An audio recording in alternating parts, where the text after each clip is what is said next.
अस्सलाम वालेकुम जी दोस्तों। तो ये देख सकते हैं आज माशाल्लाह बहुत ही अच्छा परिंदा, माशाल्लाह खूबसूरत कलर में, खूबसूरत नस्ल में, बहुत अच्छे कद काठ है, वेट और हाइट में, पक्के कलर में, सीधी और लक्के में क्रॉस, माशाल्लाह स्टाइल भी बहुत अच्छा। आवाज़ सुनेंगे तो आपको मज़ा देगा। ये देखिए अभी आवाज़ मारी है बिल्कुल ऊपर कुंडे पे। तकरीबन हर शौकीन, हर भाई, हर दोस्त की ख्वाहिश होती है तितर अच्छा हो, लका हो, सीधी हो, या तितर की आवाज़ अच्छी हो, या कि तितर का स्टाइल ऐसा हो कि ऊपर कुंडे पे खड़ा होकर आवाज़ मारे।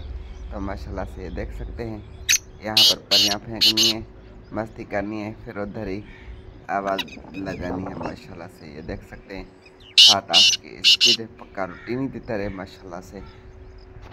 गरीब बेडर दोनों के कलर देखे तितर के, चीज़ देखते पता चलता है कि कोई चीज़ है माशाल्लाह से।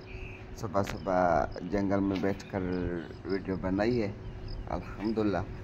आप दोस्तों के साथ शेयर करते हैं, अच्छी वीडियो बनाकर अच्छे परिंदे आपको दिखाते हैं।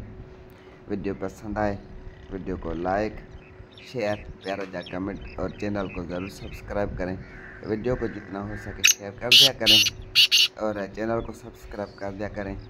थोड़ी सी आपके सब्सक्राइब करने से हमारी थोड़ी दो हेल्प हो जाती है, हमारा चैनल भी चल पड़ता है और काफ़ी दोस्त जो है सो अच्छा शौक देख सकते हैं, अच्छे परिंदे दिखाते हैं, अच्छी वीडियो बनाते हैं, कोशिश पूरी करते हैं कि कोई अच्छी चीज़ आप भाइयों के साथ शेयर करें। उम्मीद है वीडियो पसंद आई होगी और वीडियो को लाइक लाजमी किया करें। बिल्कुल फ्री है, लाइक शेयर या सब्सक्राइब बिल्कुल फ्री।